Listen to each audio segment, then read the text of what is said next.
నమస్తే, welcome to ANN debate time. నేను మీ లక్ష్మీనాగ్ నరహరి శెట్టి. డాడీతో ఫైటింగ్కు కూతురు సిద్ధమయ్యారా? అన్నపై చెల్లెలి పోరాటంకి సమయం ఆసన్నమైందా అంటే అవుననే అంటున్నారు రాజకీయ విశ్లేషకులు. ఇంతకీ ఇది షర్మిల తన అన్నపై జగన్పై చేసే పోరాటం అనుకుంటున్నారా? కానే కాదు. మనం మాట్లాడేది ఆంధ్ర రాజకీయం గురించి కాదు, పక్కా తెలంగాణ రాజకీయం గురించి. బీఆర్ఎస్ రజతోత్సవ సభలో కేసీఆర్ పరిమితంగా మాట్లాడటంతో భవిష్యత్తులో ఆ పార్టీతో పొట్టు పెట్టుకుంటున్నారన్న ఊహాగానాలు మొదలయ్యాయని ఎమ్మెల్సీ కల్వకుంట్ల కవిత లేఖాస్త్రాన్ని సంధించారు. సభ విజయవంతమైనందుకు కేసీఆర్కు అభినందనలు తెలుపుతూనే లేఖ రాశారు కవిత. పాజిటివ్లు, నెగిటివ్లు, ఫీడ్బ్యాక్ పేరిట 8 అంశాలను ప్రస్తావించారు.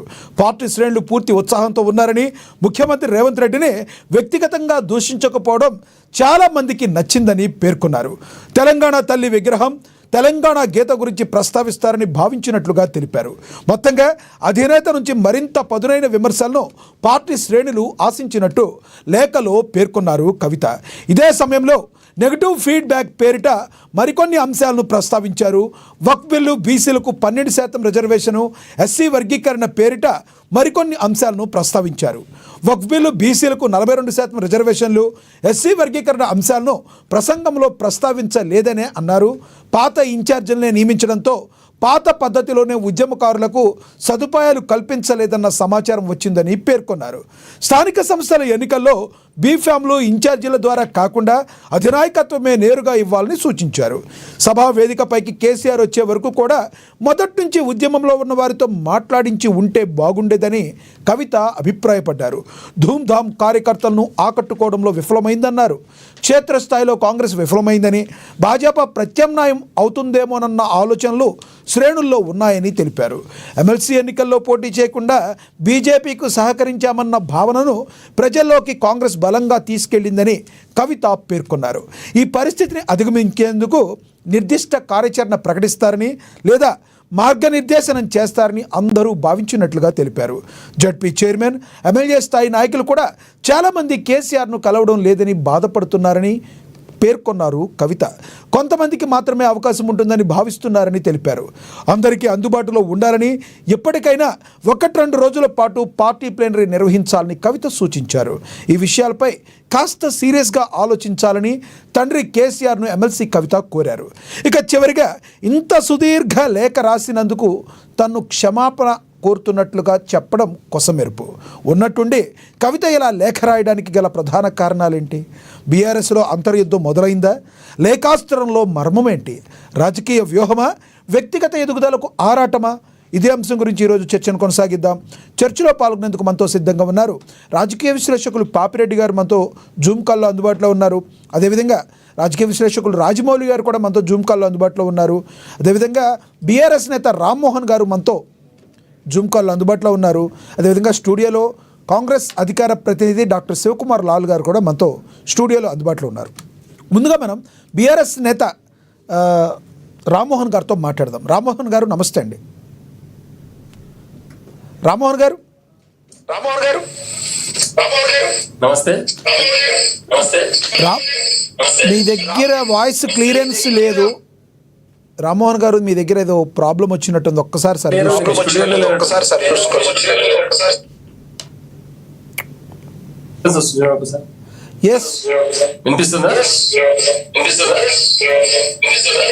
డిస్టర్బెన్స్ ఉంది మీ దగ్గర, కొంచెం డిస్టర్బెన్స్ ఉంది.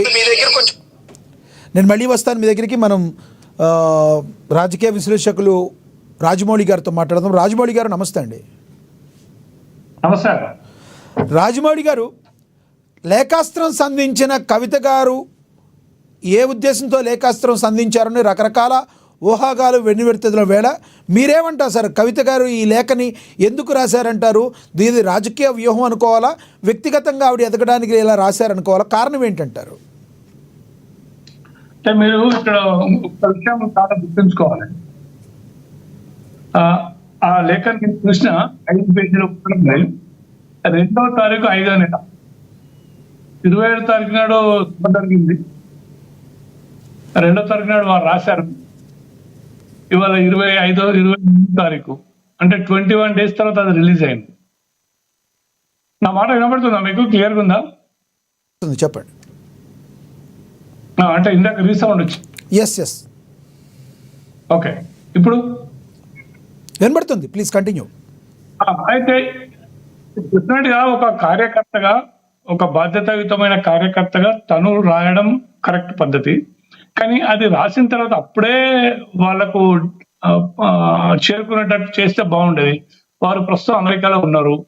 సో మరి దీని వెనుక ఈ రాజకీయ ఏమన్నా ఎత్తుగడలు ఉన్నాయా అన్నది మనం కాసేపు పక్కన పెడదాం. ఒకటి మాత్రం నిజం, తను ఒక కార్యకర్తగా మాత్రం రాయడం చాలా మంచిది. తను రాసింది ఆయన లోటుపాట్లను గుర్తించింది, ధైర్యంగా ఆయనకు సూచించింది. వారు దాని మీద రెస్పాన్స్ ఎట్లా అయింది అన్నది ఇంతవరకు మనకి ఇంకా తెలియరాలేదు ఏంటన్నది. సో ఏది ఏమైనా కూడా తను ఒక మంచి కార్యకర్త నిరూపించుకుంది ఈ ఉత్తరంతోని. కానీ దాని మీద ఎంత డెప్త్ గా మనం వెళ్తే ఒక కుటుంబం విచ్ఛిన్నం కావడానికి ఇది ఒక సోపానంగా మారిందని అనుకోవచ్చు మనం. ఇది ఒక నాంది అనుకోవచ్చు. మరి ఇవన్నీ వాళ్ళు ఆలోచించి రాశారా, లేకపోతే నిజంగా తెలంగాణ ప్రజల మీద ప్రేమ ఉంది అని అన్నైతే నేనైతే అనుకోను. వాళ్ళ నాన్నగారిని రక్షించుకోవడానికి, వాళ్ళ నాన్నగారికి తన సలహాలు ఇవ్వడానికి రాసిందని అనుకుంటాం. కాకపోతే ఏంటంటే అక్కడ ఇంకా కూడా కేసీఆర్ గారు ఒంటెద్దు పోకడ పోతున్నాడు అని చెప్పేసి ఒక కార్యకర్తగా తను సూచించింది. దాని మీద స్పందన ఏంటనేది మనకు తెలియదు. కాకపోతే ఏంటంటే కవిత గారికి కూడా డైరెక్ట్ యాక్సెస్ లేదు కేసీఆర్ గారి దగ్గర అనేది మరొకసారి స్పష్టమైంది. సో ఇన్ని రకాల అనుమానాలు అయితే ఉన్నాయి. కానీ ఫైనల్ గా మనం అనుకున్నది ఏంటంటే మరి ఇది ఈ ప్రకంపనలు ఎంతవరకు పోతాయి, ఎక్కడ చిచ్చు పెడుతుంది, ఎక్కడ దాకా దారి తీస్తుంది అన్నది ఇది మెయిన్. ఇది ఇంకా ప్రజల తరఫు నుంచి ఆలోచిస్తే ప్రజలకు కూడా క్లియర్ కట్ గా అర్థమైంది ఏంటంటే తండ్రి కూతుళ్ళ మధ్యలో దూరం ఉంది, అన్నా చెల్లెళ్ళ మధ్యలో దూరం ఉంది. ఇది క్లియర్ గా అర్థమైపోయింది ప్రజలకి. మరి ఈ అగాధాన్ని ఏ రకంగా పూడుస్తారన్నది ప్రజలు నిజంగా వేచి చూస్తున్నారు. వాళ్ళకు కన్ఫ్యూజన్ లో ఉన్నారు కొంతమంది, అయితే మాక్సిమం కన్ఫ్యూజన్ లో ఉన్నారు ఏం జరుగుతుందన్నది. కాకపోతే ఏంటంటే మెజారిటీ ఆఫ్ ద పీపుల్ వాళ్ళు ఏమి ఇవన్నీ పట్టించుకోరు, ఎందుకంటే వాళ్ళకి అధికారం పోయింది. ఇక మళ్ళీ రావడం అన్నది అది నెక్స్ట్ ఆధారపడుతుంది. కానీ ఇక్కడ మాత్రం మనం ఆలోచించాల్సిన విషయం ఏంటంటే ఏదో ఒకటైతే జరగబోతుంది అన్నది. తర్వాత కవిత గారి విషయంలో మనం ఆలోచిస్తే అందులో నాకు ఒక విషయం అది కొంచెం అర్థం కాలేదు. పహల్గాం విషయంలో మౌనంగా ఉన్నారు అని అంటే ఆయన కామెంట్ చేయకపోవడమా లేకుంటే ఏం చేశారన్నదో నాకైతే అర్థం కాలేదు. కానీ అసలు విషయాలు ఆయన మాట్లాడలేదు, విద్యార్థుల గురించి మాట్లాడలేదు, రైతుల గురించి మాట్లాడలేదు. ఇంకా అవి కూడా పొందుపరిస్తే బాగుండేది. కాంగ్రెస్ ను మాట్లాడిండు, రేవంత్ రెడ్డిని పేరెత్తలేదు. ఇవన్నీ మనం జనాలు పట్టించుకోరు. ప్రజలకు ఏమైంది, ఏం అవసరం ఉన్నాయని అది చూసుకుంటారు. కానీ ఇప్పటికీ కూడా కవిత గారిని మనం మెచ్చుకోవాల్సిన విషయం ఏంటంటే తను రాసింది, కానీ ఆ రాసిన దాంట్లో నిజాయితీ ఎంత ఉన్నది. ఆమె నుంచి ఇప్పటివరకు స్పందన రాలేదు. బహుశా ఇవాళ ఆమె ల్యాండ్ అవుతుంది అనుకుంటా ఇండియాలో. మరి వచ్చిన తర్వాత ఆమె స్పందన ఏంటి? కానీ ఒకటి మాత్రం నాకు కూడా అనుమానానికి అవకాశం అనిపిస్తుంది. 2 తారీఖు నాడు రాసింది 23 తారీఖు అంటే నిన్న 22 తారీఖు అంటే దాదాపు 20 రోజుల తర్వాత రిలీజ్ చేయడం లోపల ఆంతర్యం ఏంటి? ఇది నా అనుమానం. మిత్రుడు ఇంకా వాటి గురించి మాట్లాడితే నేను కూడా వింటాను. రైట్, మళ్ళీ వస్తాం మీ దగ్గరికి. మనం బీఆర్ఎస్ నేత రామ్మోహన్ గారితో మాట్లాడదాం. రామ్మోహన్ గారు నమస్తే అండి. నమస్తే అండి. రామ్మోహన్ గారు మీ దగ్గర కొంచెం ఏదో ప్రాబ్లం ఉంది, రీసౌండ్ వస్తుంది. రీకనెక్ట్ అవ్వండి మళ్ళీ ఒకసారి, మళ్ళీ రీకనెక్ట్ అవ్వండి మీరు. మళ్ళీ వస్తాం మీ దగ్గరికి, మళ్ళీ మాట్లాడతా. మన రాజకీయ విశ్లేషకులు పాపిరెడ్డి గారు ఉన్నారు, ఆయనతో మాట్లాడదాం. పాపిరెడ్డి గారు నమస్తే అండి. మాట్లాడండి. పాపిరెడ్డి గారు నమస్తే సార్. నమస్కారం. ఎస్ పాపిరెడ్డి గారు, మీతో మాట్లాడే ముందు మన దగ్గర బైట్స్ ఉన్నాయి. ఆది శ్రీనివాసరెడ్డి గారు, చామల కిరణ్ కుమార్ రెడ్డి గారు మాట్లాడారు. ఒకసారి ఆ బైట్స్ చూసి మనం మాట్లాడదాం.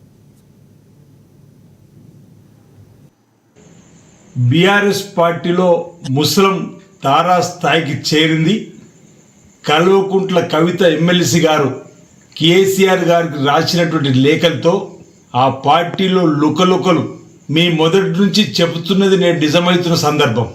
భవిష్యత్తులో భారతీయ జనతా పార్టీతో బీఆర్ఎస్ పార్టీ కలిసి పనిచేస్తుందని చెప్పిన లేఖ ద్వారా వచ్చినటువంటి సందర్భాన్ని గుర్తు చేస్తూ మీ మొదటి నుంచి కూడా చెప్పాం బీజేపీ బీఆర్ఎస్ ఒక్కటే అని. ఈరోజు కల్వకుంట్ల కవిత రాసిన లేఖతో రజతోత్సవం పేరిట జరిగిన సభలో బీజేపీని పల్లెత్తు మాట మాట్లాడకుండా ఉండడాన్ని కేసీఆర్ వైఖరిని కడిగేసిన తీరు చూస్తే మీ చెల్లి కవిత రాసినటువంటి లేఖ లీకు కావడము మీ పార్టీ వీక్ అయినట్టుగా క్లియర్గా కనపడుతుంది. ఒక పక్క చెల్లి, ఇంకో పక్క బావ, ఇద్దరు కూడా మేము మొదటి నుంచి ఉన్నాం పార్టీలా, ఇవాళ నీకు పట్టాభిషేకం చేస్తుర్రు అన్న ఆందోళన వాళ్ళలో క్లియర్గా కనపడుతుంది. ఈ మధ్యనే నువ్వు పోయి మీ బావగారితో మంతనాలు చేసినావు.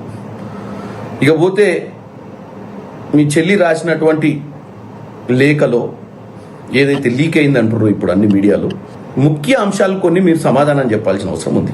అంత పెద్ద బహిరంగ సభ పెట్టి ఏకపాత్రాభినయం వహించినటువంటి మీ తండ్రి గారు మాట్లాడింది ఏం లేదు, ప్రజలు అర్థం చేసుకోవాల్సింది ఏం లేదు అనేది ఆమె తేటతెల్లం చేసింది. ప్రజా సమస్యల గురించి, బీసీ కులగణన నుంచి బీజేపీ పార్టీని ఎండగడుతూ ఒక్క నిమిషం కూడా పాపిరెడ్డి గారు, ఓన్లీ కాంగ్రెస్ నేతలే కాదు, బీజేపీ నేతలే కాదు, ప్రజల్లో కూడా రకరకాల వార్తలు రావడానికి కారణం ఏంటి? నిజంగా ఈ లేఖ కవిత గారు ఇలా రాయడానికి గల దీనిలో ఏదైనా వ్యూహం ఉందంటారా, లేదంటే తమలో జరిగిన తప్పుల్ని బయటికి చెప్పగలిగారంటారా?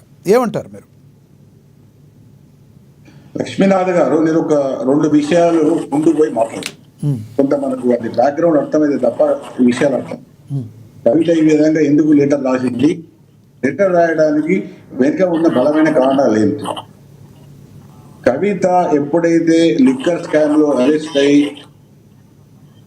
జైలుకు పోయి బెయిల్ మీద బయటకు వచ్చిన తర్వాత దాదాపుగా కేసీఆర్, టీఆర్ఎస్, ఇంకొక కొద్దిగా మాట్లాడితే కేసీఆర్ కుటుంబం కవితకు చెప్పారు, అమ్మా మీరు రాజకీయాలకు రాకండి, మీతోని నష్టం ఎక్కువ ఉన్నది రాజకీయంగా టీఆర్ఎస్ పార్టీకి, మీరు ఇప్పటికే బాగా ఈ లిక్కర్ స్కామ్ లో బాగా మీరు పేరు పరిస్థితులు పోగొట్టుకున్నారు, మీరు వద్దని చెప్పడం జరిగిందే కాకుండా టీఆర్ఎస్ పార్టీ స్టేట్ కూడా ఆ విషయం పంపడం జరిగింది.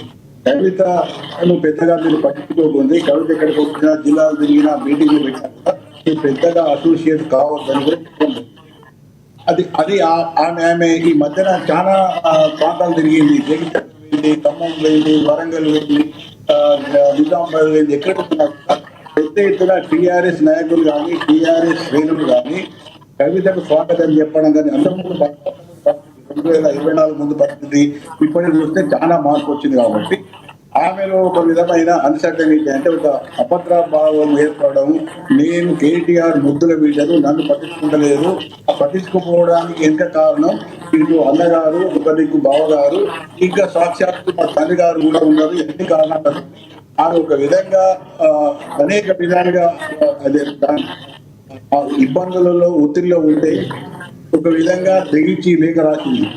అయితే ఈ లేఖ రాయడంలో నిజంగా కవితకు చిత్తశుద్ధి ఉన్నదంటే చాలా అనుమానాలు ఉన్నాయి. ఎందుకంటే ఇదే తెలంగాణ వాదులు కానీ, ఇదే ప్రజాస్వామ్యం కానీ, ఇదే కేసీఆర్ పనితీరు కానీ 10 ఏళ్ళు ముఖ్యమంత్రిగా ఉన్నప్పుడు ఎన్నడూ ఏ విషయం మాట్లాడని కవిత గారు సడన్ గా ఇవాళ ఆ బుద్ధుడు అదేదో రావి చెట్టు కింద ఉన్నప్పుడు జ్ఞానోదయం అయినట్టుగా ఇవాళ మాట్లాడి నువ్వు ఎవరైనా కలుస్తలేవు, తెలంగాణ వాళ్ళని కలుస్తలేవు, లేకపోతే బీసీ కులగణన చేయలేదు, దాని మీద మాట్లాడలేదు, ఇంకో దాని మీద మాట్లాడలేదు, ఇవన్నీ కూడా ఆమె కేసీఆర్ తోని సమానంగా 10 ఏళ్ళు ఆ ప్రభుత్వంలో అన్ని విధాలుగా అధికారాన్ని అనుభవించింది. అప్పుడు ఏ విషయాలు కూడా ఆమె బయటికి చెప్పలేదు, బయటికి రాలేదు. ఏవైతే దేవుడు ఈ విషయాలన్నీ కూడా పాతవి కాదు, కొత్తవి కాదు, ఈ పాత విషయాలే అంతకుముందు ఉన్నాయి. కానీ ఇవాళ ఈ లేఖ విడుదల చేయడంలో అర్థం ఏంటంటే ఒక విధంగా నన్ను మీరు పూర్తిగా విస్మరిస్తే నేను కూడా ఊరుకుండేది లేదు, నేను పెట్టే ఇబ్బంది మీకు పెడతా. ఎందుకంటే ఇటువంటి విషయాలు చెప్పడంలో తండ్రి గారి దగ్గర, ఎందుకంటే డియర్ నాన్నగారు అని రాసింది కాబట్టి తండ్రి గారి దగ్గర పోయి చెప్పొస్తాను, ఇన్ని విషయాలు ఇట్లున్నాయి, నాకు ఇట్లా ఫీడ్బ్యాక్ వచ్చింది, వరంగల్ మీటింగ్ లో ఇట్లా లోపాలు జరిగినాయి చెప్పడానికి అవకాశం ఉండదు. ఆమె కాకుండా తల్లి ద్వారా ఇంకోల ద్వారా చెప్పే అవకాశం ఉంటుంది. ఈ లేఖ స్వయంగా ఎవరి ద్వారా తల్లి తీసుకొస్తారన్న ఇచ్చే అవకాశం. కానీ ఆమె కావాలనే డెలిబరేట్ గా ఉద్దేశపూర్వకంగా ఈ లేఖ రిలీజ్ చేయడం జరిగింది. ఈ లేఖ చేయడంతో జరిగిన పరిణామాలు ఏంటంటే ఇవాళ టీఆర్ఎస్ కానీ కేసీఆర్ కానీ ఏ విధంగా స్పందిస్తాడు. ఎందుకంటే కేసీఆర్ మీద ఆమె పెట్టిన అభయవాలు ఏమంటే అవన్నీ పాత దాదాపుగా నేను తెలంగాణ ఉద్యమం ఇప్పుడు 2001 నుంచి చేస్తాను. కేసీఆర్ స్టైల్ కానీ, కేసీఆర్ వ్యవహారం కానీ, కేసీఆర్ దురతనం కానీ, పోగడ కానీ 2001 టీఆర్ఎస్ పార్టీ పెట్టే కానీ ఇవాళ 2025 21 సంవత్సరాలలో నయా పైసంతా కూడా మారలేదు. పాపిరెడ్డి గారు ఇది ఏదైతే ఉందో ఒక్కసారి అటెన్షన్ అంతా తన వైపు కూడా తిప్పుకుంటానికి, ఈ రకంగా తన గురించి మాట్లాడుకుంటానికి ఒక వార్తని ఏ రకంగా ముందుకెళ్లాలని కవిత ఈ రకంగా చేశారని కూడా రాజకీయ విశ్లేషకులు మాట్లాడుతున్న మాట, అదొక వ్యూహం కూడా అనుకోవచ్చా? అక్కడికే వస్తున్నా చెప్తా. అయితే రెండో విషయం, ఇంపార్టెంట్ విషయం, నేను ఒక అనలిస్ట్ గా చెప్పదలుచుకునేది ఏంటంటే ఈ అన్ని తప్పులకు కారణం కేసీఆర్ గారే. ఎందుకు కేసీఆర్ గారి తప్పులకు అనేది కారణం అంటే 2001 నుంచి పార్టీ పెట్టిన తర్వాత అనేక మంది సీనియర్ నాయకులు ఈ టీఆర్ఎస్ లో కలవడం జరిగింది. అనేక మంది తెలంగాణ వాదులు తెలంగాణ కోసం టీఆర్ఎస్ లో కలిసి పనిచేయడం జరిగింది. అని అంతిమంగా జరిగింది ఏంటంటే టీఆర్ఎస్ ఈ మొత్తం అంతా కూడా కేవలం కుటుంబానికి పరిమితం కావడమే జరిగింది. కేసీఆర్ కుటుంబానికి, టీఆర్ఎస్ పార్టీ కానీ టీఆర్ఎస్ ప్రభుత్వం కానీ కేవలం ప్రభుత్వం అనేది ప్రజల కోసము, ప్రభుత్వానికి ఒక పార్టీ ఉంటుంది, నాయకులు ఉంటారు, సామాజిక వర్గాలు ఉంటాయని దాన్ని పూర్తిగా విస్మరించి కేవలం ఈ పార్టీని కానీ ప్రభుత్వాన్ని కానీ కుటుంబ పరంగా చేశారు. కుటుంబంలో తాను, తన కొడుకు, తన బిడ్డ, తన అల్లు. ఇప్పుడు ఏమైతుంది, ఈ మొత్తం పరిపాలన పార్టీ అంతా కుటుంబ పరంగా అయిన తర్వాత అప్పుడు ఈ బీరీజు మొదలైతాయి. అన్న ఎక్కువనా, తమ చెల్లి ఎక్కువనా, లేకపోతే బావ ఎక్కువనా, బామ్మర్ది ఎక్కువనా, ఎందుకు ఇవన్నీ అంటే నాయకులు లేరా? టీఆర్ఎస్ నాయకులు నిలబెట్టాడు ఆయన, పెద్ద నాయకులు వెళ్ళిపోయిన తర్వాత నాయకులు లేని పార్టీగా మిగిలిపోయింది కేసీఆర్ ఫ్యామిలీ తప్ప. ఇవాళ నేను ఒకటే అడుగుతాను, రామ్మోహన్ గారు కూడా లైవ్ లో ఉన్నాడు, ఒక 10 మంది పేర్లు 10 కులాల చెప్పండి, 10 కులాల పేరు. ఈ నాయకుడు టీఆర్ఎస్ లో ఒక బలమైన నాయకుడు, ఆయనకు వాయిస్ ఉన్నది, ఆయన పార్టీ విధానాలు కానీ పార్టీ పనితీరు కానీ చెప్పే నాయకులు చెప్పండి. ఎందుకంటే ఇది సక్సెస్ఫుల్ గా విజయవంతంగా కేసీఆర్ ఈ మొత్తం తెలంగాణ ఉద్యమంలో పేద కుటుంబాన్ని తాకట్టు పెట్టారు. అంటే కుటుంబ తగాదాలు ఇవాళ రాష్ట్ర పార్టీ తగాదాలు తెలంగాణ తగాదాలు అవుతున్నాయి. చాలా దురదృష్టకరమైన విషయం, ఇది బాధాకరమైన విషయం. బాధతో చెప్తాను, ఎందుకంటే తెలంగాణలో ఇంకా ఎన్ని కులాలు లేవు, నాయకులు లేవా? ఎంతసేపు కొడుకు, అల్లుడు. గతంలో మీరు ఒక మాట చెప్పారు పాపిరెడ్డి గారు గతంలో మీరు ఒక మాట చెప్పారు, కాంగ్రెస్ కుదురుకుంటాకి కొంత టైం కావాలి, ఇప్పుడుకిప్పుడు కాంగ్రెస్ మీద నెగిటివ్ వచ్చేస్తుందని నేను భావించడం లేదు, ప్రతిపక్షంలో ఉన్న కేసీఆర్కి బీఆర్ఎస్ ప్రభుత్వానికి కొంత పాజిటివ్ ఎనర్జీ ఉన్నప్పటికీ 4 ఏళ్లలో ఏదైనా జరగవచ్చు అన్నారు. ఈ రోజున అది కనబడుతుంది మీరు చెప్పినట్లుగా, ఎందుకంటే కాంగ్రెస్ పుంజుకుంటున్నట్టు కనబడుతుంది. ఇలాంటి చిన్న వివాదాలు చినికి గాలివాదనగా మారి బీఆర్ఎస్ మరింత బలహీనపడే అవకాశం ఉంది కాదంటారా? గతంలో మీరే చెప్పారు. ఇప్పుడు ఒకటి లక్ష్మీనాథ్ గారు, ఇలా 2 విషయాలు కూడా ఉంది. ఒకటి ఏంటంటే కేసీఆర్ కొద్దిగా ఏది అసంతృప్తి పార్టీలు ఎవరైనా చెప్పినా, లేకపోతే కొద్దిగా ఆయనకు లాయల్ గా లేకుండా తెలిసినా కూడా నిర్మోహమాటంగా, ఇది ఆల్రెడీ నరేంద్ర నుంచి చూస్తాను నేను 2001 నుంచి కూడా బీఆర్ఎస్ పార్టీ ఫార్మేషన్ నుంచి కూడా మేము క్రియాశీలకంగా ఉన్నాం కాబట్టి అప్పుడు చెప్తున్నాం. ఆల్రెడీ నరేంద్ర నుంచి మొదలైన ఈ విశ్వాస ప్రశాసనం టీఆర్ఎస్ లో లేదా బీఆర్ఎస్ లో పెద్ద నాయకులు ఈటల రాజేంద్ర వరకు కూడా కొనసాగింది. ఎక్కడ కూడా కొద్దిగా ఆయనకు అనుమానం వచ్చినా, లేకపోతే ఆయన పెత్తనాన్ని ప్రశ్నించినా, లేకపోతే ఆయన ఉనికిని ఎవరైనా పరోక్షంగా ప్రశ్నించినా కూడా ఆయన టార్గెట్ చేయలేదు. రైట్ పాపిరెడ్డి గారు, పాపిరెడ్డి గారు మళ్ళీ వస్తాం మీ దగ్గరికి. మనం బీఆర్ఎస్ రామ్మోహన్ గారు కనెక్ట్ అయ్యారు, ఆయనతో మాట్లాడదాం. రామ్మోహన్ గారు నమస్తే అండి. నమస్తే అండి. రామ్మోహన్ గారు, మీతో మాట్లాడే ముందు మన దగ్గర 2 బైట్స్ ఉన్నాయి. అద్దంకి దయాకర్ గారు, బల్మూరి వెంకట గారు మాట్లాడారు. ఆ బైట్స్ చూశాక మీతో మాట్లాడతాం. బీఆర్ఎస్ లో రాజకీయ కలకల రేగుతున్నట్టుగా కనబడుతున్నది. కవిత గారు రాసినట్టుగా ప్రచారం జరుగుతున్న లేఖ వాళ్ళ పార్టీ అంతర్గత అంశమైనప్పటికీ కూడా అది కాంగ్రెస్ పార్టీ ఏదో చేసింది అని చెప్పినట్టుగా బీఆర్ఎస్ మిత్రులు మాట్లాడడం అనేది హాస్యాస్పదం. కాంగ్రెస్ పార్టీకి ఇలాంటి ఫేక్ న్యూస్ను, లేఖలను ఇతర పార్టీలకు సంబంధించిన అంశాల విషయంలో కల్పించుకోవడం అనేది కాంగ్రెస్ పార్టీ చెయ్యదు. ఒకటి. రెండవది, వారు ప్రస్తావిస్తున్నట్టుగా ప్రచారం అవుతున్న అంశాలన్నీ సోషల్ మీడియాలో కానీ, మెయిన్ స్ట్రీమ్ మీడియాలో కానీ ఈరోజు అది పెద్ద బ్రేకింగ్ ఇష్యూ అయింది. ఆ అంశాల్లో వారు గతంలో చేసిన వివిధ వేదికల మీద చేసిన ప్రకటనలకు ప్రతిరూపంగానే మనకు కనబడుతున్నది. ఈ రోజు చాలా స్పష్టంగా మేము మాట్లాడే మాటలు ప్రజలకు ఉన్న అనుమానాలు చాలా సూటిగా స్వయంగా మీ పార్టీలో ఉన్న శాసన మండలి సభ్యురాలు స్వయానా నీ చెల్లె ఈ రోజు లేఖలో నేను ప్రశ్నిస్తుంది. ఏదైతే మీకు బీజేపీ పార్టీకి ఉన్న సఖ్యత, మీటింగ్ లో మీ నాయన గారు బీజేపీ పార్టీ పైన విమర్శలు చేయకపోవడము, గ్రాడ్యుయేట్ ఎలక్షన్స్ లో మీరు అభ్యర్థిని పెట్టకుండా బీజేపీ పార్టీకి అది లాభం చేకూర్చే విధంగా మీ యొక్క ప్రవర్తన, దానితో పాటు తెలంగాణ ప్రజల కోసము, బడుగు బలహీన వర్గాల కోసము బీసీ కులగణన పైన, ఎస్సీ వర్గీకరణ పైన మీ మీటింగ్ లో ప్రస్తావించకపోవడము, ఏదైతే మీది కల్వకుంట్ల కుటుంబం కాదు కలహాల కుటుంబం అనే విధంగా స్వయంగా నీ చెల్లెనే ఈ రోజు అనేకమైన ప్రశ్నలు నేను అడగడం జరిగింది. ఈ రోజు చాలా రామ్మోహన్ గారు ఏమంటారు? సామాన్యంగా ఇప్పటి వరకు కూడా ఇలాంటి ఏమి మీరు ఎదుర్కోలేదు. ఒక రకంగా చెప్పాలంటే వాళ్ళు కొట్టుకున్నారు, ఈ రకంగా ఉంటారు, వాళ్ళ కలహాల కుటుంబాన్ని బయట నుంచి ఎంజాయ్ చేస్తున్న పరిస్థితి ఉండేది ఒకప్పుడు మీ పార్టీలో. ఇప్పుడు మీ పార్టీ ఎదుర్కొంటుంది. కవిత గారు రాసిన లెటర్ ఒక రకంగా తిరుగుబాటు బావుటాగా భావించవచ్చా? ఎందుకంటే ఈ హరీష్ రావు గారి దగ్గర నుంచి ఏదైనా ప్రాబ్లం వచ్చుద్దేమో అని రకరకాల మాటలు ఉండేవి. కానీ చూస్తే మొత్తం టోటల్ సీన్ రివర్స్ లాగా కనబడుతుంది. ఏమంటారు మీరు దీన్ని? ముందుగా పెద్దలందరూ నమస్తే. నమస్తే అండి. ఈ లేఖాంశం ఎవరైతే బయటకు తీసుకొచ్చిరో మీడియా లోపల, మీడియా సంస్థలందరికీ కూడా ప్రముఖంగా వార్తలు మార్చి వడ్డించడానికి అవకాశం తప్పితే ఇందులో పెద్దగా మనం డిస్కస్ చేయాల్సిన అంశంలో పెద్దగా ఏం కనిపించట్లేదు. కేవలం టీ కప్ లో తుఫాన్ మాదిరి ఇదంతా కూడా. ఎందుకంటే ఒక పార్టీలో కార్యకర్తగా కవిత గారు రాసి వచ్చని అందరూ భావిస్తారు, మేము కూడా అదే భావిస్తా ఉన్నాం. ఎందుకంటే ఇప్పుడు కవిత గారు చెప్పాల్సిన అవసరం తను రాసిందా లేకపోతే ఎవరైనా సృష్టించారా అనేది బయటపడాల్సిన అవసరం ఉంది. వారు అందుబాటులో లేరు. మరి 2వ తారీఖు రాసిన లేఖ 23వ తారీఖు నాడు బయటికి రావడం, మరి ఈ కార్యాలయం కవిత గారి కార్యాలయం నుంచి బయటకు వచ్చిందా లేకపోతే కేసీఆర్ గారి ఇంటి నుంచి బయటకు వచ్చిందా తెలియాల్సిన అంశం ఉందండి. ఎందుకంటే అందులో డైరెక్ట్ గా వాళ్ళు మ్యాటర్ లోకి ఎంటర్ అయ్యారు. లేఖ కనిపిస్తా ఉంది డాడీ అని పైన సంబోధించి క్లియర్ గా మొత్తం రాయడం జరిగింది. మరి డాడీ అని కవిత గారు వాళ్ళు పిలుస్తారు, మేమేదో అనుకోవట్లేదు. ఎందుకంటే బాబు అని పిలుస్తారు వాళ్ళు కేసీఆర్ గారిని. మరి అది వదిలిపెట్టి డాడీ అని రాసిన పైన డైరెక్ట్ గా మరి ఇలాంటి సంబోధన లేకుండా డాడీ అని రాసి కింద ఇవన్నీ line by line 1 by 1 positive అంశాలు నెగిటివ్ అంశాలు రాయడం జరిగింది. ఇదైతే మేమైతే భావిస్తామో కవిత గారు రాసినట్టుగా మాకైతే అనిపించట్లేదు. ఒకవేళ కవిత గారి రాసిందే 20 రోజుల గ్యాప్ ఎందుకు వచ్చింది అనేది మనం వచ్చిన తర్వాత తెలుస్తుంది ఈ విషయం.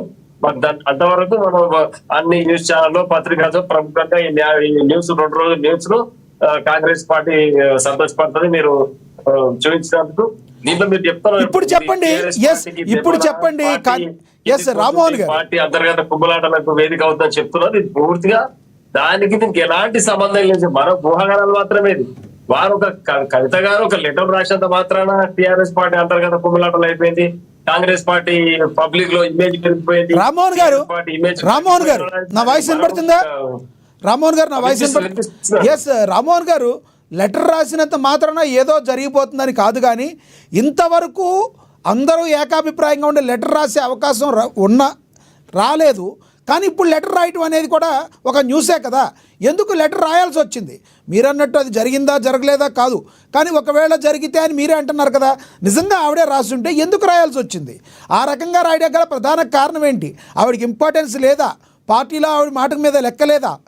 ఇంకెవరన్నా తీసుకుంటున్నారా మెయిన్ లీడ్ అనే రకరకాల అనుమానాలు. ఇందులో ఒక పార్టీ కార్యకర్తగా కేసీఆర్ గారి కుమార్తెగా వారు వ్యక్తిగత అభిప్రాయాలు వెలుగు చూడవచ్చు. అంత మాత్రం టీఆర్ఎస్ పార్టీ ఇమేజ్ అయిపోయింది. ఇందులో అంతర్గత కుమ్ములాటలు మొదలైనవి. అది పార్టీ అంతర్గత విషయం. మీడియా ముఖంగా కాకుండా, లేఖరాగా కాకుండా ఇంట్లో కూర్చుని గతంలో ఏ రకంగా బోడి సమస్యలు వస్తే ఏ రకంగా ఫామ్ హౌస్లో కూర్చుని మాట్లాడుకున్నారో అలా మాట్లాడుకోవాలి కదా. మీడియాకి ప్రజలకి తెలిసేటట్టు రాయడాన్ని ఏమనాలి? దేనికి సంకేతం?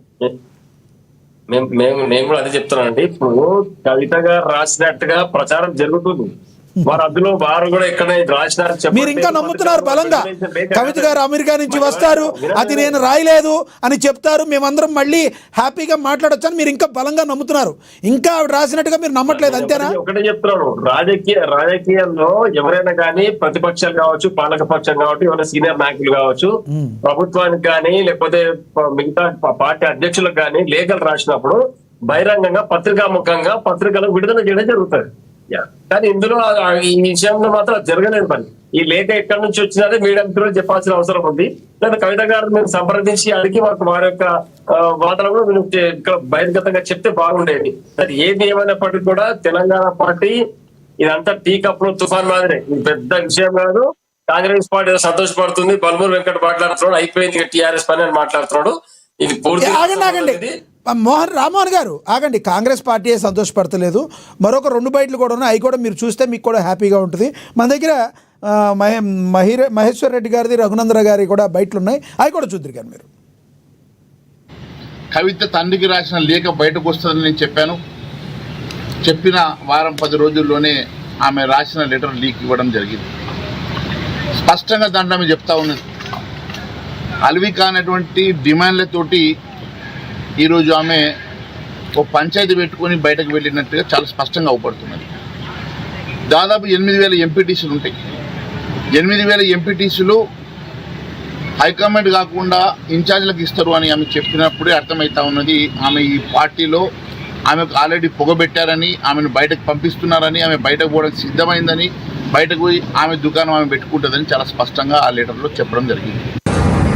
కవిత కాంగ్రెస్ ఫోల్డ్లోకి ఏమైనా వెళ్ళినటువంటి అవకాశం కనబడుతుందా? రాష్ట్ర ముఖ్యమంత్రి గారితో లేదా రాష్ట్ర ముఖ్యమంత్రి గారే కావాలని కవితతోటి ఉత్తరాలు రాయించినారు. ఎందుకంటే కవిత ఉత్తరం రాసిన 2వ తారీఖు రోజే ఈ ఉత్తరం కాంగ్రెస్ పార్టీకి సంబంధించిన ఒక టీవీ ఛానల్లో ఒక పేపర్ లోపల ప్రముఖంగా కనిపించింది. ఈ పరిణామాల తర్వాత కేటీఆర్ గారు హరీష్ రావు గారి ఇంటికి వెళ్ళడం, బాబా బామర్దులు ఇద్దరు ఒకటనేటువంటి ఒక మెసేజ్ని బయటికి పంపడం, తనను ఒంటరి చేస్తున్నారు, బయటికి పంపిస్తున్నారు అనేటువంటి ఆలోచన వచ్చిన తర్వాత కవిత తప్పనిసరి పరిస్థితులలో కాంగ్రెస్ ఫోల్డ్లోకి పోయిందేమో అనేది. ఎటు వెళ్ళిపోతున్నాయో చూసారా డైలాగులన్నీ, ఏమంటారు దీన్ని మీరు? అవునండి, ఇదే చెప్తున్నాను. ఈ యొక్క అంశము ఎవరు కూడా క్లారిటీ ఇవ్వట్లేదు. రఘునందన్ గారు ఏమంటున్నారు, 2వ తారీఖున వచ్చిన లెటర్ ఇక్కడ రావడం కాంగ్రెస్ పార్టీ చేయించిందా అని అడుగుతా ఉన్నాం. కాబట్టి ఆయన చేయించింది అనలేదు, మీరు మరీ వండి మార్చకండి. ఆయన ఒక ఇంత వక్రీకరించి చెప్పడం అవసరం. శివలాల్ గారు మిమ్మల్ని పరిచయం చేస్తా ఆగండి. ఓకే, రామ్మోహన్ గారు మీతో రామ్మోహన్ గారు మరి కాసేపట్లో వస్తా, మీ దగ్గరికి మరి కాసేపట్లో వస్తా. మనతో స్టూడియో అందుబాటులో ఉన్నారు కాంగ్రెస్ అధికార ప్రతినిధి డాక్టర్ శివకుమార్ లాల్ గారు, మనతో స్టూడియోలో అందుబాటులో ఉన్నారు. రామ్మోహన్ గారు మాట్లాడే మాటలు ఆయన ఎలా స్పందిస్తారో ఆయన మాటల్లో విందాం. రామ్మోహన్ గారు సారీ మాట్లాడుకుంది ఒక్క నిమిషం. చెప్పండి. నిజంగా కూడా ఇక్కడ నేను ఈ లెటర్ చూస్తున్నా, ఇక్కడ జనరల్ అయితే లెటర్ రైట్ మీద ఉండాలి, మరి లెటర్ రైట్ మీద మరి రైటింగ్ కూడా ఆమెదే కాదన్నట్టు అనుమానానికి అయితే దారి తీస్తుందనే వార్త నిజం. రైట్, మరి ఎవరైనా రాయించిందా లేకపోతే ఎవరైనా ప్రచారాన్ని కూడా కన్ఫ్యూజ్ చేస్తారు. రైట్ ఎస్, మళ్ళీ వస్తా. శివకుమార్ లాల్ గారు ప్లీజ్. ముందుగా ఏఎన్ఎన్ న్యూస్ ప్రేక్షకులకు, మీకు ప్యానెల్లో ఉన్న వారికి నమస్కారం. నమస్తే. అయితే ఇక్కడ ఈ కేసీఆర్, కవిత, హరీష్ రావు లేకపోతే కేటీఆర్, ఈ మొత్తానికి టీఆర్ఎస్ వర్సెస్ బీఆర్ఎస్ రెండిట్ల 3 ముక్కల ఆట జరుగుతుంది.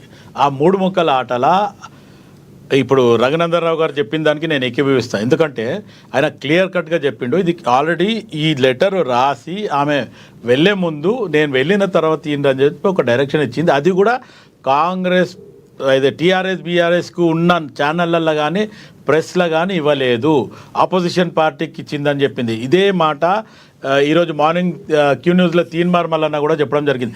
నాకు కూడా పంపించిండ్రు, ఇది ఫేక్ అనుకొని పక్కన పెట్టినా అన్నాడు. కానీ ఈరోజు కవితకు మట్టుకు మొత్తానికి జాగృతి, ఇంతకుముందు ఆమె ఏమంటారు భారత జాగృతి సమితి అని పెట్టింది, ముందు తెలంగాణ జాగృతి సమితి అని పెట్టింది. సో ఇక్కడికి వచ్చే వరకు తెలంగాణ జాగృతి సమితి అని ఆమె ప్రోగ్రాం చేసినప్పుడు ఏదైతే మొత్తానికి బ్యానర్ పెడితే దాంట్లో ప్రొఫెసర్ జయశంకర్ది కానీ కేసీఆర్ కానీ మిగతా వాళ్ళు ఉంటుండే. కానీ మొన్నటిసారి మటుకు భారత జాగృతి సమితిని తీసేసి టీఆర్ఎస్ జాగృతి సమితి అని పెట్టిన రోజు మీరు చూస్తే అంబేద్కర్ గారిది కానీ లేకపోతే ప్రొఫెసర్ జయశంకర్ గారిది, వీళ్ళిద్దరిది తప్ప కేసీఆర్ ఫోటో కూడా ఆమె వేయలేదు. ఒకటి. రెండోది, కేసీఆర్కి ఎక్కడ కూడా ఆయన ఈమె లిక్కర్ క్వీన్ అయిన తర్వాత కేసీఆర్ దగ్గరికి కూడా రానిస్తలేడు అనేది మనం చూస్తున్నాము, మనకున్న సమాచారం. రెండోది ఎప్పుడైతే జైలుకి బయటకు వచ్చినప్పుడు తండ్రిని పోయి కలవడానికి కూడా మీరు మాట్లాడిన దానిలో ఇంకొకటి ఉంది. లిక్కర్ క్వీన్ అయిన తర్వాత కేసీఆర్ దగ్గర కూడా రానివ్వట్లేదంటే ఆవిడ లిక్కర్ స్కామ్లో ఇరుక్కొని ఒకవేళ గతంలో ఏం చేసిందో అప్పటి వరకు కూడా కేసీఆర్ గారికి ఏం తెలియదని మీరు నమ్ముతున్నారా? అంటే కేసీఆర్ కి కూతురు కాబట్టి, కూతురు అంటే జనరల్గా ఏ తండ్రికైనా కొంచెం స్వేచ్ఛ ఉంటుంది, కన్సర్న్ అయితే ఆ ఉద్దేశంతో ఆమె ఫ్రీడమ్ ఇవ్వడం జరిగింది, ఇవ్వలేదు కాదు. కానీ ఎప్పుడైతే ఆమె లిక్కర్ కేసులో పార్టీని ఇరకాటంలో పెట్టిందో దానివల్ల ఆయనకు కొంచెం ఎక్కడో ఆగ్రహం వచ్చింది, ఏదో జరిగింది. అయితే ఇక్కడ ఇంకొక మాట కవిత ఏమంటుందంటే, బిడ్డ నేను జైలుకు పోయినా అనే రకంగా నన్ను చూసి మీరు అందరు నవ్వుతున్నారు, హరీష్ రావు కానీ కేటీఆర్ కానీ.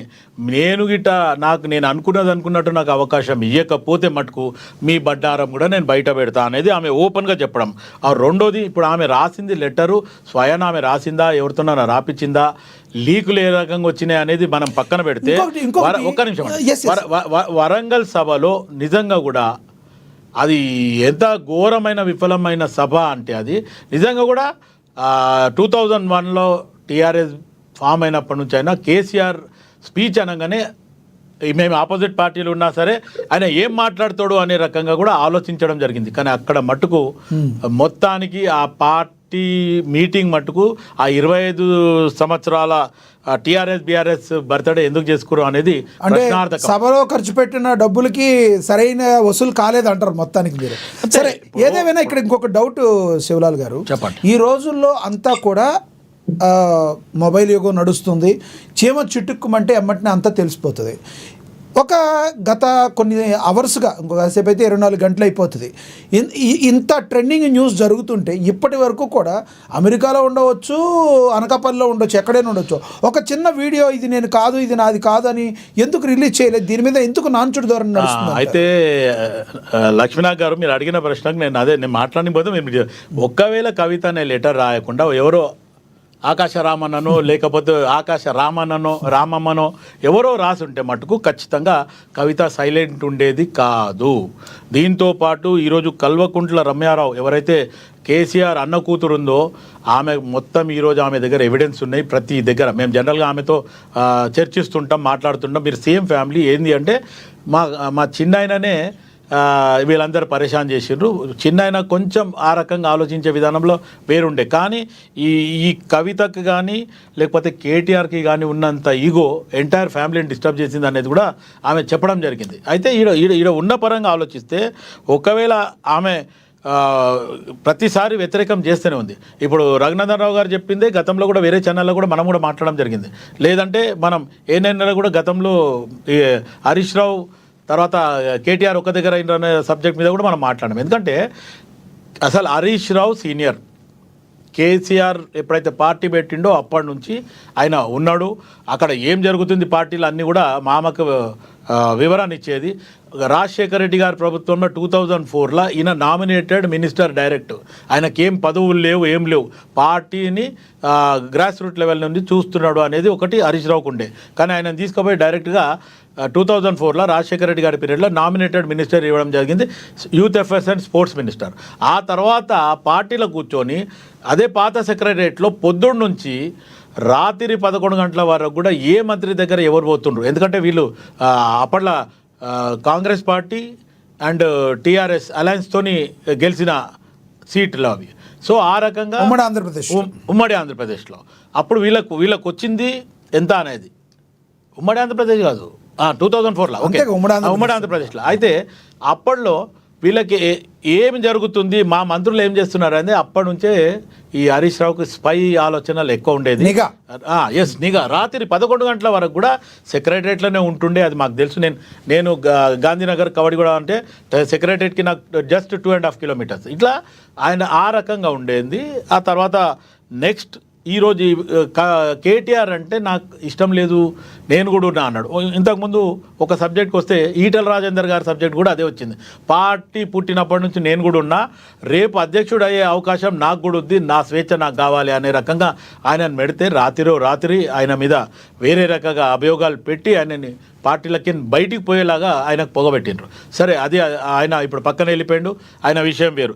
ఈరోజు హరీష్ రావు ప్రతిసారి ఏం చెప్తాడంటే, నేను టీఆర్ఎస్ బీఆర్ఎస్లో ఉన్నా, మా మామగారితోనే ఉంటా. ఆ మధ్యన బీజేపీలకు పోతాడు, మిగతా వాళ్ళని తీసుకుపోతారు అనే ఆలోచన వచ్చినప్పుడు కూడా హరీష్ రావు ఆ మాట ఇప్పుడు మొన్న కవిత, హరీష్ రావు తర్వాత కేటీఆర్ మధ్యన జరిగిన వివాదంలో, ఏది కేసీఆర్ గారు తుంటి విరిగిన సమయంలో, అప్పుడు కూడా చాలా అక్కడ వివాదం జరిగిందంటానికి సాక్ష్యాలు ఎవరు ఉన్నాయా మీరు చెప్తున్నారు? అంటే ప్రతిదానికి సాక్ష్యం అంటే మనం తెలియము లక్ష్మీనాథ్ గారు. ఖచ్చితంగా కేసీఆర్ గారు కింద పడి తుంటి ఇరిగినప్పుడు ఇదే కేటీఆర్ ఆడ స్పాట్ మీద లేడు, ఆయన ఎక్కడో ఫామ్ హౌస్కి పోయిండు అనేది కూడా అప్పట్లో లైవ్గా మన దగ్గర మీడియా. ఇందాక మీరు ఒక వర్డ్ వాడారు, ఆకాశ రామన్న అని.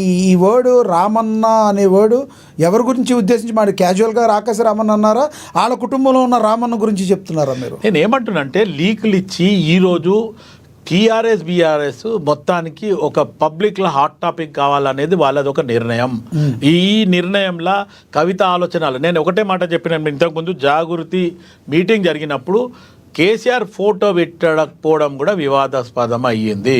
ఈరోజు కవిత అవసరమైతే క్యాటన్ వాల్ లాగా ఉంది, అంటే గోడ మీద పిల్లిలాగా, ఎప్పుడు ఏం జరుగుతుంది అనేది కూడా తెలియదు. ఇంకోటి టీఆర్ఎస్ పార్టీకి అల్టిమేటం కూడా ఇవ్వడం జరుగుతుంది. నన్ను గనుక కలుపుకపోకపోతే మీ అందరు బండారాలు పడతారు. ఎవరోది? హరీష్ రావుది, కేటీఆర్ది, కవితది, సంతోష్ రావుది. Yes, right. మళ్ళీ వస్తాం మీ దగ్గరికి. మనం రాజమౌళి గారితో మాట్లాడదాం. రాజమౌళి గారు, అది ఫేక్ అవ్వచ్చు, ఫేక్ కాకపోవచ్చు అని మీరు అన్నారు. ఓకే, ఫేక్ అయినా ఫేక్ కాకపోయినప్పటికీ కూడా ఇంతసేపు ఈ రకంగా ట్రెండింగ్లో నడుస్తున్న ఇష్యూపై ఈ అధిష్టానం కానీ ఎవరు కానీ స్పందించకపోవడాన్ని ఏ కోణంలో చూడాలంటారు? అది ఓకే. నాకు ఇప్పుడు మన శివలాల్ గారు మాట్లాడిన తర్వాత అనిపిస్తుంది, నిజంగా కూడా అది ఆకాశ రావణ కాంగ్రెస్ పార్టీ కూడా రాయాలని అనిపిస్తుంది. ఎందుకంటే వీళ్ళలో మన వెనుక పిచ్చులు పెట్టేకి రాజమౌళి గారు, సారీ రాజమౌళి గారు, కాంగ్రెస్ కి అటువంటి అవసరం రాలేదు, రాదు కూడా. ఎందుకంటే కాంగ్రెస్ పార్టీ అధికారంలో ఉంది, మా జాగాలో మేము స్ట్రాంగ్ ఉన్నాం. ఇప్పుడు బీజేపీ బీఆర్ఎస్ కలిసిన రేపాల అధికారంలోకి రారు. వారు గతంలో మీ మీద ట్రోలింగ్ జరుగుతుంది. అక్కడ యువరాజును మీ మేడంకి నోటీస్ ఇచ్చారు, అంత రేవంత్ రెడ్డి పేరు కూడా వచ్చింది. సో అదే ఆధారంగా మరి ఇప్పుడే ఒక నిజంగా కూడా కవితనే రాసిస్తున్నాం, అది ఇప్పుడే ఎందుకు రిలీజ్ చేయాలి? వచ్చినాక రిలీజ్ చేయొచ్చు కదా. సో దీని వెనక కాంగ్రెస్ పక్షం ఉందని చెప్పేసి ఒక విశ్లేషకుడు అప్పుడు అనిపిస్తున్నారు.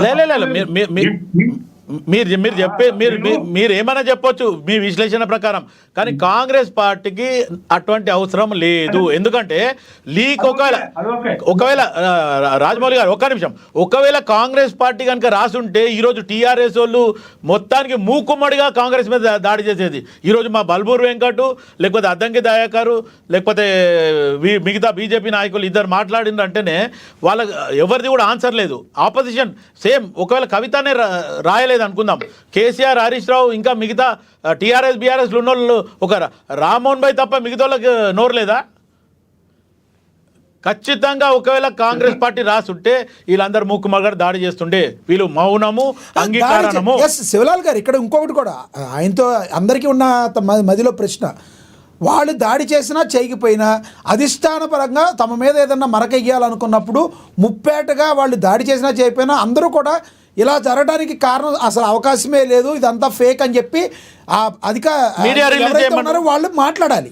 ఇప్పటి వరకు అలా ఖండించిన పాపాన్ని కూడా ఎవరు లేరే. ఇప్పుడు కవిత మీద కవిత లెటరే లీక్ వచ్చింది అనుకుందాం, మరి కవిత అమెరికాలో ఉంటే ఈ మీడియాలో జరుగుతున్న 24 hours నుంచి దాని మీద ఆమె స్పందన లేదా? ఒక వీడియో తీయొచ్చు, ఒక ఫోన్ కాల్ చేయొచ్చు. శివలాల్ గారు ఒక్క నిమిషం చెప్పండి. ఆన్ ట్రావెల్ లో ఉంటే ఇవన్నీ దాదాపు 24 గంటలు మనకు అందుబాటులో ఉంటుంది. వివరణ ఇవ్వడానికి టైం కుదరదు. అట్లా కూడా అనుకోవచ్చు కదా, రేపు వచ్చి వెయిట్ చేద్దాం మేము. ఇవాళ నాకు ఆమె మీద ప్రేమ కాదు కానీ నిజంగా కూడా పాపం ఆమె మీద గౌరవం కలుగుతుందేమో అని అనిపిస్తుంది. ఒకవేళ నిజంగా కూడా ఆమె రాష్ట్రంతో అభినందించాల్సిన విషయం అదే అంటున్నాను. ఇప్పుడు ఆమె సెకండ్కి పోయిందని చెప్పి ఇంతకుముందు మీరే చెప్పిండ్రు 23rd వస్తుంది అని చెప్పి. లేదు 23rd వస్తుంది అంటే 23rd అంటే ఇవాళ.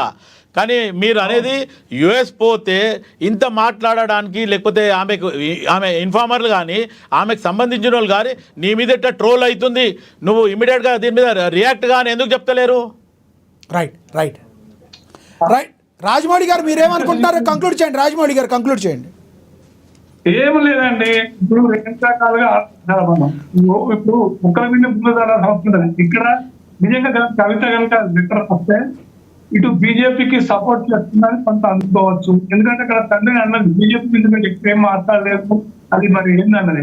తర్వాత రేవంత్ రెడ్డి కూడా ఎక్కువ ఏం మాట్లాడలేదు, ఓన్లీ కాంగ్రెస్. ఆమె తన మనసుకున్న మాట్లాడి తండ్రి చెప్పింది, అందులో తప్పు లేదు కార్యకర్తగా. రెండవది రిసీవ్ చేసుకున్న వాళ్ళని పెట్టుకుంటారు అక్కడ. మరి నిజంగా ఆయన మన రఘునందన్ రావు గారు అన్నట్టు మన కాంగ్రెస్ దాంట్లో ఏమన్నా అత్తారింటికి దారి ఎలాగైనా దారి కావచ్చని కూడా అనుకోవచ్చు. మనం అందరూ కోరుకుంటాం, ఈ అనుమానాలు కూడా ఉన్నాయి. సో ఏది ఏమైనా కూడా నాకు తెలిసి ఈ రాత్రి మనం వదిలిపెడితే రేపు మార్నింగ్ వరకు మనం ల్యాండ్ అవుతుంది వాళ్ళ నైట్ రేపు ఆమెనే క్లారిఫై అనిపిస్తున్నాం. రైట్ రైట్ పాపిరెడ్డి గారు కంక్లూడ్ చేయండి సార్.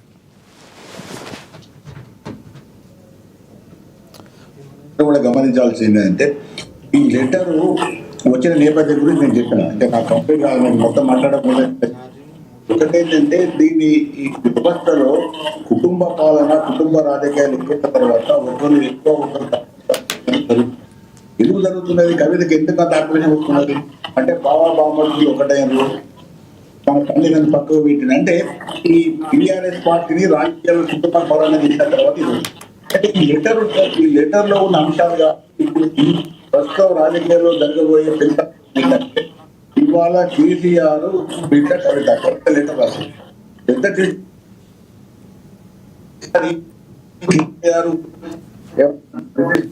లేకపోతే వదిలిపెట్టారా? రెండవది కవిత భవిష్యత్తు. ఎందుకంటే ఆ లెటర్ కరెక్ట్. ఎందుకు కరెక్ట్ అంటే అన్ని మీడియా పేపర్లు అన్ని ఆల్ ప్రెస్ మొత్తం కూడా ఫ్రంట్ పేజీలో కవర్ చేసింది. వాళ్ళకి ఏదో కొంత ఆధారం ఉంటే తప్ప వాళ్ళు చేయరు, ఏదో ఆశామాయి స్థితిలో ఫేక్ న్యూస్ వేయరు. ఎందుకంటే ప్రతి పేపర్ కూడా ఈనాడు నుంచి మొదలుపెట్టి ఆంధ్రప్రదేశ్ నుంచి మొదలుపెట్టి సాక్షి అన్ని పేపర్లు కూడా ఫ్రంట్ పేజీలు వేయడం జరిగింది. కాబట్టి ఖచ్చితంగా ప్రెస్ వాళ్ళకి ఏదో కొంత ఆధారం ఉంది. ఆధారం ఉన్నది కాబట్టి వేసిన కాబట్టి ఫేక్ లీటర్ వేయాలి. ఫేక్ లీటర్ నుండి ఇప్పటికే టీఆర్ఎస్ వాళ్ళు పెద్ద ఎత్తున దాన్ని ఫేక్ అని చెప్పేవాళ్ళు, కట్టించేవాళ్ళు. రెండో ఏంటంటే ఆ కవిత వచ్చిన తర్వాత అది నిజమైన లీటర్ అయితే కవిత రాజకీయ భవిష్యత్తు ఏంది? టీఆర్ఎస్ ఉంటుందా, బయటికి పోతుందా? బయటికి పోతే ఏ పార్టీలకు పోతుంది? ఉదాహరణకు మనకు ఆంధ్రప్రదేశ్ లో సిరిమిల ప్రవాసం చూసినాం. సిరిమిలను బీజేపీ తెలుగుదేశం సక్సెస్ఫుల్ గా వాడుకొని సాంబార్లో కదిలే బాబు లెక్క తీసవతల వాడుకున్నారు. మంచి వాళ్ళ అధికారంలోకి వచ్చింది. ఆమె కొంత జగన్ నష్టం చేసింది, కేసీఆర్ చేసి వెళ్ళిపోయింది. ఇవాళ కవితను కూడా కాంగ్రెస్ ఇది బీజేపీ ఉమ్మడిగా ఒక కామన్ అస్త్రంగా వాడుకొని టీఆర్ఎస్ దెబ్బతీయడం. ఇప్పటికే వాళ్ళు మన అద్దెకి బాల్పూర్ వెంకడు, రఘునందన్ ఏదైతే బీజేపీ ఎమ్మెల్యే మాట్లాడిందో అది వాళ్ళు చెప్తున్నారు. ఏంటంటే టీఆర్ఎస్ లో కాంగ్రెస్ కేసీఆర్ దెబ్బతీయడానికి అన్ని విధాలుగా ప్రయత్నిస్తుంది. ఒకవేళ ఇంకా కవిత ఒక అడుగు ముందుకేసి ఏదైనా పార్టీలో కలవడం లేకపోతే ప్రాంతీయ పార్టీలు పెట్టి తిరుమల లెక్క ఇంకా ఎక్కువ టీఆర్ఎస్ దండయాత్ర చేస్తే మాత్రం టీఆర్ఎస్ జరుగుతుంది. ఈ అన్నిటికీ కూడా ఒక విధంగా ఈ ఫ్యామిలీ రాజకీయాలు ఆంధ్రప్రదేశ్ లో కానీ తెలంగాణలో కానీ స్థితికి మించి కుటుంబ రాజకీయాలు, రాష్ట్ర రాజకీయాలు అయినాయి కాబట్టి ఇటువంటి ఒక కేంద్రమైన కల్చర్ ఒక మొదలైంది. భవిష్యత్తులో ఇటువంటి కల్చర్ లేకుంటే రాష్ట్రాలకు కానీ పార్టీలకు కానీ క్షేమంగా ఉంటుంది. ఇట్లా ఉన్నంతసేపు కుటుంబాలకు ఇట్లే కొట్టాయి. ఎందుకంటే రాజరిక కుటుంబాలు కూడా ఇట్లా కొట్టారు. ఇదే ఇప్పుడు రాజకీయాల్లో తెలంగాణ కానీ ఆంధ్ర కానీ ప్రాంతీయ పార్టీలలో ఇటువంటి దాయాదుల పోరు, దాయాదుల యుద్ధం జరుగుతున్నది. దానికి రాజకీయ రంగు పెట్టడం ఇది సరిగ్గా లేదు, అది సరిగ్గా లేదు. కవితలు సరిగ్గా చూస్తే కవిత లెటరే రాకపోతే కూర్చోలేదు కాబట్టి ఇద్దరు రాయడంలో ఏం లేదు. కేవలం ఆమెకున్న ఆక్రోశము, కోపము అవన్నీ కూడా రకరకాలుగా పెట్టి ఇవాళ టీఆర్ఎస్ మాత్రం చాలా ఎక్కువ పెట్టింది. టీఆర్ఎస్ రావడంలో అటు బీజేపీ కానీ కాంగ్రెస్ కానీ ఈ వర్గాన్ని తొందరగా వదులుకోవు. అనేక విధాలుగా రెండు పార్టీలు కూడా టీఆర్ఎస్ కేసీఆర్ ను అటాక్ చేయడానికి, రకరకాల ఇబ్బందులు పెట్టడానికి, పార్టీని కొంత ప్రతిష్ట దెబ్బతీయడానికి కూడా ప్రయత్నం చేస్తుంది. రైట్. రామ్మోహన్ గారు, మన పాపిరెడ్డి గారు చెప్పింది మీకు అర్థమైంది. మరి బీఆర్ఎస్ రేపు కవిత గారు వచ్చిన తర్వాత స్పందిస్తారా, ఏం చేస్తారు ఏంటనేది మీరు చెప్పాలి. కంక్లూడ్ చేయండి, తక్కువ టైం, 30 seconds. ఖచ్చితంగా ఇందులో ఈ పేపర్ లో వచ్చిన మాత్రం న్యూస్ ఏమంటారు నిన్నట్టు ట్రోల్ చేస్తా ఉన్నారు. వారు లేఖ రాసిరని అందరు చెప్తా ఉన్నారు. ఎంతవరకు నిజమనేది మనకి ఇంకా తెలియాల్సిన అవసరం ఉంది. ఒకవేళ కవిత గారి యొక్క లెటర్ రాసిన ఇది టీ కప్ లో తుఫాన్ మాదిరే, పార్టీ మాత్రం సుప్రీం, పార్టీ నిర్ణయాలు అందరూ శిరస వహించాల్సిన అవసరం ఉంది. దాంట్లో ఎలాంటి డౌట్ లేదు. ఏమన్నా ఇబ్బందులు కానీ ఏమైనా అడగాల్సిన అవసరం ఉంటే ఇప్పుడు అడగవచ్చు, దాంట్లో ఎలాంటి డౌట్ లేదు. ఒక కార్యకర్తగా, పార్టీ కార్యకర్తగా కవిత గారు అడుగుండొచ్చు. అందులో మేము పెద్దగా ఏమి వ్యతిరేకంగా భావించట్లేదు. కుటుంబ పాలన నలుగురు అని అంటున్నారు. ఈ టీ కప్ లేకపోతే నిజంగా ఇంకా ఎక్కువ అనుకునే అవకాశం ఉంటుంది. అది అన్న పాపరేట అదే చెప్తున్నాము. కార్యకర్తగా, టీఆర్ఎస్ పార్టీ నాయకురాలిగా కవితగా అడుగునవచ్చు. అందులో పలు అంశాలు చర్చించడం జరిగింది. పాజిటివ్ విషయాలు ఇట్లా అడిగితే బాగుంటుండే అని వాళ్ళకి సలహాలు మాత్రం అక్కడ ఇవ్వడం జరిగింది. కానీ పార్టీ మీద జరుగుతుంది, నేను వేర్పుపడి పెట్టిపోతా, నేను పార్టీ నుంచి అలాగే పోతా, నేను పార్టీ అన్యాయం చేసిందా కానీ ఎక్కడో వారు నెగిటివ్ అంశాలు ఎక్కడ ప్రస్తావించలేదు. కేవలం ఇట్లా చేస్తే బాగుంటుండే, మీటింగ్ లో ఈ అంశాలు బాగుంటుండే ఆమె మొత్తానికి ఆమె మొత్తానికి మీ పార్టీకి, మీ హైకమాండ్ కి అల్టిమేటం ఇచ్చింది ఆమె. అదే చెప్తున్నాను. హైకమాండ్ ప్రశ్నించినా, కేసీఆర్ గారిని ప్రశ్నించినా, మా యొక్క సర్వ సైన్యాధ్యక్షుడు కేసీఆర్ గారే. వారి యొక్క నాయకత్వంలో అందరూ పనిచేయడానికి సిద్ధంగా ఉన్నారు. ప్రతి ఒక్కరు వాళ్ళ నాయకత్వాన్ని అంగీకరిస్తున్నారు. సామాన్య కార్యకర్తలకు ఏదైనా నోటి దురుస్తూ మాట్లాడితే ఎటువంటి శిక్ష వేస్తారో, నిజంగా కవిత గారు మాట్లాడితే అలాంటి శిక్ష వేస్తారా? క్రమశిక్షణ చర్యలు తీసుకుంటారు. ఎక్కడ కూడా వినండి, టీఆర్ఎస్ పార్టీ ఉద్యమ పార్టీ, కేసీఆర్ ఉద్యమ సభలో చాలా సార్లు సమావేశాలు నిర్వహించి సామాన్య కార్యకర్తలు సలహాలు సూచనలు తీసుకోవడం జరిగింది. ఇందులో ఇప్పుడు కవిత గారు మాట్లాడినంత మాత్రం అందులో మాకు పెద్దగా నష్టం జరిగిందని మేము భావిస్తా ఉన్నాం. ఇది కేవలం టీ కప్ లో తుఫాన్ మాత్రమే. కాంగ్రెస్ పార్టీ గానీ మిగతా టీఆర్ఎస్ పార్టీ వ్యతిరేకులుగా ఆశించినట్టుగా టీఆర్ఎస్ పార్టీ ఎక్కడ నష్టపోదు, కాంగ్రెస్ పార్టీ ఎక్కడ మైలేజ్ రాదు. ఇందులో తప్పకుండా ప్రజా వ్యతిరేక విధానాలు అవలంబిస్తున్న కాంగ్రెస్ పార్టీకి జవాబుదారు చెప్పాల్సి ఉంటుంది. కవిత గారు రాసిన లెటర్ కి కాంగ్రెస్ పార్టీ జవాబు చెప్పాలి. బాగుంది, చాలా బాగుంది. ఎస్ రామ్మోహన్ గారు, మీరు ఫ్రస్ట్రేషన్ లో ఉన్నారు, అది కూడా అర్థమవుతుంది. కవిత గారు లెటర్ రాస్తే కాంగ్రెస్ పార్టీ సమాధానం ఎలా చెప్పుద్ది సార్? కాంగ్రెస్ పార్టీ సమాధానం చెప్పట్లేదు. వాళ్ళు ఏం కోరుతున్నారు, పార్టీ ఏదో అయిపోతుంది అని చెప్తున్నారు కాబట్టి రేపు రాబోయే ఎన్నికల్లో దానికి బుద్ధి చెప్తారని చెప్తున్నారు కాంగ్రెస్ పార్టీ. శివలాల్ గారు కంక్లూడ్ చేయండి. లబ్ధి పొందాలని ప్రయత్నం చేస్తున్నారు. మీ ఆవేదన అర్థమైంది, మీ బాధ అర్థమైంది. కాంగ్రెస్ పార్టీకి మైలేజ్ రాదు. ఇప్పుడు మీ ఆవేదన అర్థమైంది, మీ బాధ అర్థమైంది. శివలాల్ గారు కంక్లూడ్ చేయండి. ఇప్పుడు రామన్ భాయ్ గుర్తుపెట్టుకో, మీ టీఆర్ఎస్ వాళ్ళు ఈరోజు రోడ్ల మీదకి వచ్చి ధర్నాలు ఎన్నో చేసిర్రు, మేమే ఉద్యమకారులము అనేది మోర్ అంటే ఒక స్టాంప్ వేయించుకున్న వాళ్ళు. ఈరోజు కవిత ఇంత డైరెక్ట్గా కవిత రాయలేదు, ఎవరో ఆకాశ రామలమ్మ రాసిందే అనుకుందాం.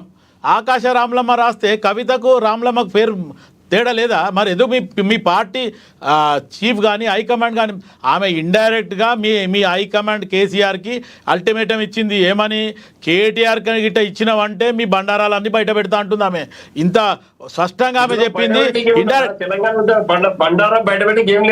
అదే ఇప్పుడు రామన్ భాయ్, టీఆర్ఎస్ వచ్చినప్పటి నుంచి, అధికారంలో వచ్చినప్పటి నుంచి 10 సంవత్సరాలు మీరు ఏడేడా దోసుకుండ్రో, ఏం చేసిండ్రో అనేది ఈరోజు కల్వకుంట్ల రమ్యారావు గారు ఏం చెప్పారు తెలుసా? అమెరికాలో ఈరోజు ఇదే సంతోష్ రావుకి చెప్పలేనని ఆస్తులు ఉన్నాయంట. ఇట్లా అంటే టీఆర్ఎస్ బీఆర్ఎస్ వాళ్ళు ఈ కుటుంబ పాలన. ఒక మాట మాట్లాడతారు, పాపిరెడ్డి గారు 30 seconds త్వరగా. ఒకటి, ఇప్పుడు ఇవాళ ఈ లేఖ టీ కప్పులో తుఫాన్గా పోతుందని టీఆర్ఎస్ ఎక్స్పెక్ట్ చేయొచ్చు. కానీ ఒక విషయం మాత్రం స్పష్టము, రాబోయే కాలంలో ఈ లేఖ కవిత యొక్క అంశాలు టీఆర్ఎస్ లో ఎప్పుడు బాధిస్తూనే ఉంటాయి, నలకలు. అది దాన్ని ప్రత్యర్థులైన కాంగ్రెస్ కానీ అటు బీజేపీ కానీ ఉంటాయి. అటువంటి Right. ఒకప్పుడు కాంగ్రెస్ కానీ Yes. బీజేపీ వీక్ ఉన్నప్పుడు టీఆర్ఎస్ కూడా వాడుకున్నది కాబట్టి ఖచ్చితంగా ప్రతిపక్షాలు ఇప్పుడు జరుగుతున్న అవకాశాలు వదులుకోవు. ఎట్లా తప్పకుండా Right. శివలాల్ గారు, conclusion. కాబట్టి టీఆర్ఎస్ ఏ విధంగా బయటకు వస్తుంది, ఏ విధంగా నేను రియాక్ట్ అవుతుంది, ఏ విధంగా వాళ్ళ విగ్రహం తీసుకోండి. ప్రకటించాలని అయితే పాపిరెడ్డి గారు జనరల్గా బీఆర్ఎస్ వాళ్ళు మొత్తానికి ఇప్పుడు మన లక్ష్మీనాథ్ గారు అన్నట్టు కవిత లెటర్ రాస్తే మేము కాంగ్రెస్ వాళ్ళు దాని వివరణ ఇవ్వాలంట. ఇది మళ్ళీ నేర్చుకోవాల్సి వస్తుంది ఎక్కడన్నా పోయి. కానీ అయితే ఇప్పుడు ఉన్న పరిస్థితుల మటుకు కవిత చేసిన ఇబ్బంది మటుకు మీరు సమాధానం చెప్తాను నేను. రైట్ రైట్ రైట్ దీనికి సమయం మించిపోయింది. ధన్యవాదాలండి. ధన్యవాదాలు. ఎస్ ఎస్ లక్ష్మణ్ గారు ఎవరు రైట్ రైట్ ధన్యవాదాలండి చర్చలో పాల్గొన్నందుకు శివలాల్ గారు. ఇందులో మాట్లాడుతుంది కాదని చెప్తున్నాం. రైట్ రైట్ ధన్యవాదాలు శివలాల్ గారు చర్చలో పాల్గొన్నందుకు. ధన్యవాదాలండి పాపిరెడ్డి గారు. ధన్యవాదాలండి రాజమౌళి గారు. ధన్యవాదాలండి రామ్మోహన్ గారు చర్చలో పాల్గొన్నందుకు. ఏది ఏమైనప్పటికీ కల్వకుంట్ల కవిత సంధించిన లేఖాస్త్రం ఈ రోజున తెలంగాణ రాష్ట్రమే కాకుండా 2 తెలుగు రాష్ట్రాల్లో కూడా హాట్ టాపిక్గా మారిన మాట అయితే వాస్తవం. రానున్న రోజుల్లో ఈ లేఖాస్త్రం యొక్క సెగలు కానీ లేదంటే బగలు కానీ ఏ రకంగా వెళ్ళబోతుంది, ఏ రకంగా బీఆర్ఎస్ పార్టీ దీన్ని ముందుకు తీసుకువెళ్తుంది, నిజంగానే బీఆర్ఎస్ పార్టీలో మరి అంతర్యుద్ధం స్టార్ట్ అయిందా అన్నదానికి మరికొన్ని రోజుల్లో మనకి సమాధానం దొరుకుతుంది. ఇది వాళ్ళ స్పెషల్ డిబేట్. చూస్తూనే ఉండండి. ఏనా నమస్తే.